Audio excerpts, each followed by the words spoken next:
Stay in your vehicle. Back in April of 2013, I went through something that I haven't been able to talk about. I was paid a significant amount of money to stay quiet, in return for signing a 10-year agreement to shut the hell up. Now that the time is up, I've considered my options. I could just let this go and never speak of it again. I won't gain anything from speaking out, and I got a lot to lose. But then again, this is just an anonymous post online. Words have less meaning that way. West Virginia. It was hotter than usual, without a whiff of wind. I was coming home from a visit to my aunt. She'd broken her leg and couldn't leave her house. I was making my way back home, taking the I-64 out of Lewisburg. It started with the radio. It was playing that one Macklemore song I'd heard 100 times over. The sound was cutting in and out in a quick staccato, then disappeared completely. I could hear cars honking up front as a line began to form. There was a sway in the trees, as if greater and greater pressure was being put on them. I could hear wind rushing against the left side of the car, forcing me to pull the other way to compensate. I closed the sunroof as a dust cloud blew past, staining the windshield. Then, a rumble. It sounded like thunder, but from the ground. Like a groaning bellow, growing louder and clearer by the second. As it reached its peak, I could see trees toppling over. A small Kia got pushed off balance and swerved off the road. As the sound died down, the road devolved into chaos. Some were desperately changing lanes, others were stepping on the brakes. I got my door scraped as the car behind me sped past. The radio was playing an automated message. A local emergency alert, referred to as a geological event. We were asked to turn off all air conditioning, slow down, and divert to the nearest exit. It repeated in a monotone voice.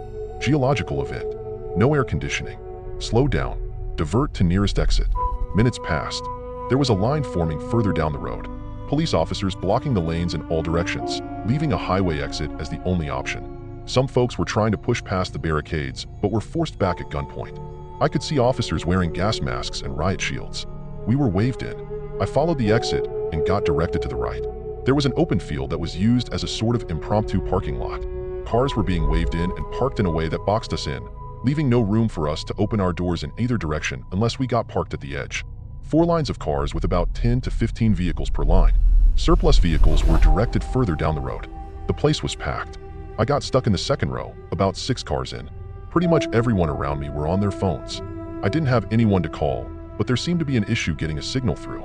The radio was still repeating the emergency message. Voices were getting louder. A man 2 cars to my left leaned out of a gap in the door, screaming at the officers to answer his question. They responded immediately with a warning shot, straight into the air. "Stay in your vehicle," they screamed. "Lock your doors. I'm not telling you again." A couple of folks were filming, but there seemed to be trouble uploading. We were losing bandwidth. It didn't take long until phone signals were completely blocked. I think a video or 2 of that officer firing into the air made it online. They were patrolling back and forth. We were told to stay in our vehicles. Windows up, doors closed and locked, engines off. I could hear people talking in the other cars. Someone said there'd been a natural gas leak from the geological event, and that combustible engines could spark an explosion. Others were talking about a terrorist attack. There were no answers, and the officers weren't eager to talk. After about an hour, things were getting ugly. People were hungry, thirsty, and restless. One officer stepped up on the front cars, handing out water bottles, crackers, and processed cheese slices. He had to step from one car to another, denting the hoods with his steel-tipped shoes. They were also handing out thick black plastic hygiene bags for people who needed to relieve themselves. Use M, seal M, drop him out the door, then lock up and wait. I crawled into the back seat, pulled down my cap, and tried to relax. I'd been playing some games on my phone, but the battery was running low. I wanted to save some, so I settled for having a nap instead. The sweat was stinging my eyes, not because of how warm it was, but because of how nervous I was. No matter what I did, I felt trapped, and the car felt smaller and smaller. I couldn't get out if I wanted to, and it physically hurt me to think about how little control I had. Is that what claustrophobia feels like? A couple of officers were discussing something by the front line. One of them had a white cotton glove on, which he used to wipe off the hood of one of the front cars. The glove was taken off and put into a bag, which in turn was sealed with a hot air gun. I was getting the impression that our cars had been covered in something. I wasn't the only one considering it. There were 2 college kids in the car to my left, and they were discussing it too. Anthrax, one of them said. Gotta be. Nah, gold dust, the other chuckled. They don't want to share. You know what? The first groaned. I honest to God hope you're right. You're not, but I hope you are. Fuck you. I joined in the conversation shortly after. I offered another explanation, something combustible, something that might blow up if we started our cars. They were willing to consider this. The car behind me couldn't hear us, but but the driver held up a notebook with the text, "If we do know what, it's gotta be aliens." I couldn't tell if they were serious, but they weren't laughing about it. A man in his 50s and what looked like his daughter. There were a couple of other folks in the other cars. A man in a black shirt, sort of looked like a preacher without a collar. Two middle-aged women with a kid in the back seat. A fat man blaring Johnny Cash from his stereo. A couple with a teenage son who couldn't stop drumming on the windows. We'd been stuck for about maybe 2.5 hours when a truck rolled in, one of those with a large water tank. It was unmarked, looked civilian. As it rolled in, they were calling out on the megaphone. "We'll be hosing your vehicles down," they said. "Keep everything locked and closed. Then we'll be covering your vehicle with protective plastic while we wait for it to dry. After that, we'll start letting you go in an orderly manner." I repeat, most of us were relieved. It was only a matter of time now. It was getting dark. They were getting up on the cars, hosing them down thoroughly. It smelled of chlorine, so maybe they'd mixed something into the water. As they came to my car, they stepped up on it and double-checked the sunroof, making sure it was locked and secured. They sprayed the car down, bathing it in chemical stink, the kind that gets stuck to the back of your throat. It took a long time for them to finish, at least an hour or two. After that, they were rolling out a kind of plastic cover at the short side of the lot, the kind you use to protect pools or rain covers for football fields. They used 2 squad cars to slowly drape the thing over the entire lot, securing the edges with large rocks. "Please stay calm," they called out as the plastic crawled over us. "I know this is uncomfortable, but this is for your own safety. Once the cleaning is done, you will be free to go. Stay inside your vehicle at all times." I repeat, I did as I was told. I stayed inside, and I watched that plastic cover sweep over me. It felt like getting buried alive. All lights went out, leaving me in complete darkness, accompanied only by the vague, disembodied voices of the others. The college kids were talking about where they were going to go after this. Someone was honking, not sure if it was to show support or discontent. Someone else was cheering. I took my last swig of water, washing down my final plain cracker. I got back in the driver's seat. I could hear as they finished moving the plastic cover and parking their squad vehicles. I waited patiently, figuring it'd be maybe another hour or so. They hadn't really given us a timeline, but I could breathe a little easier. Sort of. I was going back and forth between feeling empowered with my hands on the wheel and feeling like I was stuck in a metal coffin. It was so dark, and everything smelt of plastic and chemicals, like a car wash stuck in time. As the excitement died down, I paid more attention to the background sounds. I tried to filter out the various discussions from the nearby cars, and somewhere in the distance, I heard raised voices. It wasn't coming from the cars, but the officers. Whatever they were talking about, it was a heated discussion. An hour came and went, and people were getting impatient. More cars were honking. Others were yelling, demanding answers. I couldn't get my leg to stop shaking. The more I thought about getting out of there, the smaller the car felt. I was hyper-focusing on things I couldn't control. I was a little thirsty, and I was out of water. I needed to use the bathroom. I wanted to stretch my legs and go for a walk. I wanted to breathe fresh air and get that awful chemical taste out of my mouth. I heard cars starting, accelerating. The truck was moving, somewhere off to the side. "We need you to stay in your vehicle," a voice screamed over the megaphone. "Do not leave, for any reason. Stay in your vehicle." Cars speeding off. Not many, but a couple. Then quiet. The officers left us there. Everyone was quiet. A couple of folks had opened up their phones, using them as flashlights to look from car to car. Looking out at the sea of vehicles, all of us trapped under that dark cover. I could see a handful of lights cut off by sharp silhouettes. I couldn't make out who was who in the dark. It was all just people. Anonymous. I heard a gasp somewhere in the back. There was a metallic clunk, like when the officers climbed atop our cars to get us our water. There was a careful cheer as some folks figured they were taking off the plastic cover. But that wasn't it. Instead, there were more footsteps. The cheers slowly died down as more and more footsteps pattered across our cars. I stopped counting after a dozen. The silhouettes in the other cars were still. We all held our breaths, waiting for an answer to show itself. What the hell was going on? What was that sound? Somewhere off to my right, I heard a voice. "Who's up there?" It sounded like an older man. I'd seen a pickup truck that way earlier. Almost as a response, the footsteps stopped. There was a faint clicking sound, like someone snapping their tongue against the roof of their mouth. Click, click. And from further away, a click in response. From somewhere to my left, another couple clicks. Then, a cascade of clicks. Dozens, maybe hundreds. There was an awful metallic noise coming from my right. Then, breaking glass. A scream, cut short, followed by several irregular taps of the car horn. One of the silhouettes in the distance turned into a blur as something passed through the windshield, cutting through the plastic cover. Somewhere in the front row, the roof of a car was cut wide open. Someone was pulled up out of their seat. 2 cars back from where I was, there was more glass breaking. It sounded like a wild animal got in. I could see a weak hint of red spattered against the passenger side windows. I wasn't getting any air. I could feel my heart beating through my chest as my arms started shaking. My hands were cramped around the steering wheel, and I felt sweat dripping down my shoulders. I couldn't control it. I didn't even see what was going on, but these sounds, these screams, they awakened something primal. This was danger, a threat. My body knew long before I did. The college kids in the other car were ducking down. One of them waved a hand at me, as if telling me to get down. I nodded. I scrambled into the back seat. I couldn't see where I was putting my hands or my feet. Everything is different in the dark. As I tumbled my way over, my foot accidentally tapped the car horn. It was a quick tap, a fraction of a second, but to me, it was the loudest sound in the world. I was lying on my stomach in the back seat, and within seconds, something heavy climbed onto the hood of my car. I could feel the car buckling. It was much heavier than the man who'd passed out water bottles. I held my hands in front of my mouth to stop the panting, but I just ended up snorting up sweat instead. My nose stung as I bit my tongue, listening to every metallic groan as whatever was outside moved and shifted. Click, click, and from behind my car, a click in response. There were no lights being held up anymore.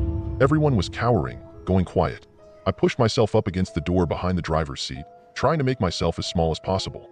I could hear the frame of the car complain as something slowly moved. When it came to my sunroof, there was a slight crack. That made it stop. Another crack. I silently shook my head, as if trying to ask the car to stop. That thing was going to break. And it did. My legs were showered with glass as a big blob of plastic cover dipped into my car. Something big came tumbling into the front seat, still covered in protective plastic. It twitched and spun around, its clicking turning from a careful question-like noise to a never-ending barrage. It was calling for help, alerting others, and it was cutting its way through the plastic. There were footsteps coming from every direction, some of them leaping from car to car, some of them leaping far enough to skip a car as they hurried. I was going to be swarmed within seconds. I fumbled with my hands, accidentally cutting my thumb on the broken glass. I managed to open the passenger side door, but even at its widest, and even when pressing into the college kid's car, it wasn't enough room to get out. Still, I had to try. I pressed myself into the gap and exhaled as much as I could, flattening my chest. While the thing thrashed around inside my car, I could feel my vision going faint. Black spots popped up at the edge of my vision. My arms were going weak, and yet by some miracle, I made it through. As my face hit the gravel of the makeshift parking lot, I felt the burn of residual chemicals. I swallowed my instinct to run, instead staying on my stomach, forcing myself to crawl under my car. There were more of them, some climbing on, some off. My chest was pressed to the ground as the weight shifted. I heard breaking glass from the windshield and tearing fabric. Something was stuck up there, and it was furious, like a trapped animal. I could hear the college kids mumbling to one another, trying to stay calm, one assuring the other that all they had to do was stay low, stay quiet, and wait. Then, something slammed into the passenger side door, the one I'd crawled out of. The door was pressed up against the neighboring car, then fell haphazardly to the ground, completely off the hinges. An ink-black, bird-like foot touched the ground right next to me. I've looked it up since. There were 3 toes forward, 1 toe backward, all clawed.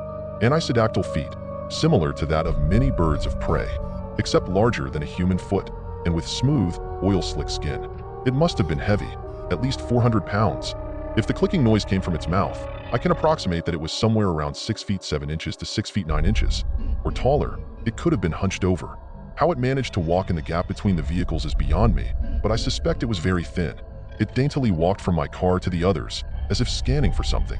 I could barely see anything in the dark, but this thing seemed to navigate it perfectly. It didn't bump into anything. There was a tap on the glass of the car behind me, to my right, and someone got startled. A short scream, and the hunt was on. This time was different. It must have caused some kind of chain reaction, as all of a sudden the plastic cover was getting torn up left and right. People were clawing their way out of their cars. I heard someone kicking against their windshield. Another was trying to open their door. I could hear it slamming against the side of the car next to them. And off in the distance, there was gunfire. Just a couple of shots. The college kids in the car next to me slammed their doors open and followed my lead. They rolled onto the ground and under their car. There was a little more light coming in as the cover had been torn above. Their faces were red from tears, and one of them was desperately trying to call for help on his phone. The other grabbed the phone out of his hand. A short scuffle ensued, ending with them putting on a ringtone and sliding the thing as far to the left as they could. Whatever car that phone landed under was demolished. Every window broken. Every passenger gone. I could hear the grinding as a seat was ripped in two and thrown away. In a matter of seconds, An entire vehicle was torn to pieces as a dozen of those things swarmed it. "Shut up," one of the college kids repeated. "Shut up, shut up, shut up." Something reached under my car. It scraped against the sole of my shoe, tearing a hole all the way to my big toe.